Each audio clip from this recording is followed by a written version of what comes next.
আসসালামু আলাইকুম everyone, welcome to my channel study line. আজকে আমি সেন্টেন্স স্ট্রাকচারে কথা বলবো। তো চলো শুরু করা যাক। দেরি না করে শুরু করো। দেরি না করে শুরু করো বলতে গেলে আমরা ইউজ করতে পারি গেট ডাউন টু। দেরি না করে ইংরেজি লেখা শুরু করো, get down to learn English. দেরি না করে পড়া শুরু করো, গেট ডাউন টু রিড। এখানে আমরা ভার্বগুলো প্রেজেন্ট ফর্মে রাখবো। ভার্বগুলোকে প্রেজেন্ট ফর্মে রেখে গেট ডাউন টু এর পরে যে ভার্বটা হবে সেটা প্রেজেন্ট ফর্মে হবে। তাহলে দেরি না করে লেখা শুরু করো, গেট ডাউন টু রাইট। দেরি না করে খাওয়া শুরু করো, গেট ডাউন টু ইট। দেরি না করে গান করা আরম্ভ করো, গেট ডাউন টু সিং। তাহলে আমরা বলতে পারি দেরি না করে শুরু করো এমন টাইপের কথা যখনই আসবে তখনই আমরা গেট ডাউন টু দিয়ে সেন্টেন্সটা স্টার্ট করব এবং তারপরে যে ভার্বটা হবে সেটা অবশ্যই ভার্বের প্রেজেন্ট ফর্ম হবে। হাউ উইলসের ব্যবহার।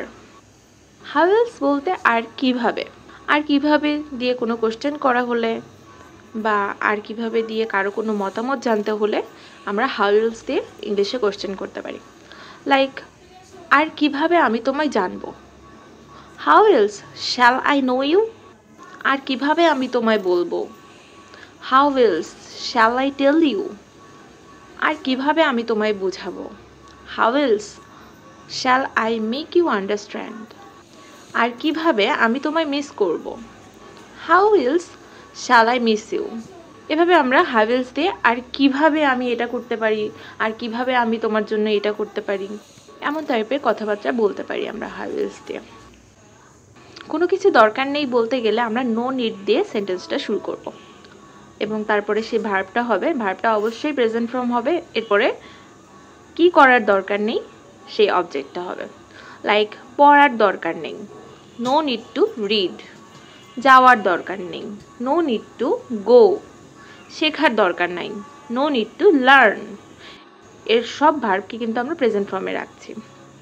রান্না করার দরকার নেই, নো নিড টু কুক। বলার দরকার নাই, নো নিড টু টেল। অপেক্ষা করার দরকার নাই, নো নিড টু ওয়েট। তেমনি আরও কিছু বলা যেতে পারে। দাঁড়ানোর দরকার নাই, নো নিড টু স্ট্যান্ড। বসার দরকার নাই, নো নিড টু সিট। খাওয়ার দরকার নাই, নো নিড টু ইট। কাজ করার দরকার নাই, নো নিড টু ওয়ার্ক। বিশ্বাস করার দরকার নাই, নো নিড টু বিলিভ। সময় অপচয় করার দরকার নাই, no need to waste time. বন্ধ করার দরকার নাই, নো নিড টু স্টপ। কিন্তু যদি আমি বলি কাজটি বন্ধ করার দরকার নেই, তাহলে বলতে পারি no need to stop the work. তাহলে কোনো কিছু দরকার নেই বলতে গেলে আমরা নো নিড দিয়ে সেন্টেন্সটা শুরু করব এবং নো নিড টু হবে অবশ্যই। নো নিড টু দিয়ে সেন্টেন্সটা শুরু করব এবং ভার্বের প্রেজেন্ট ফর্ম ইউজ করব।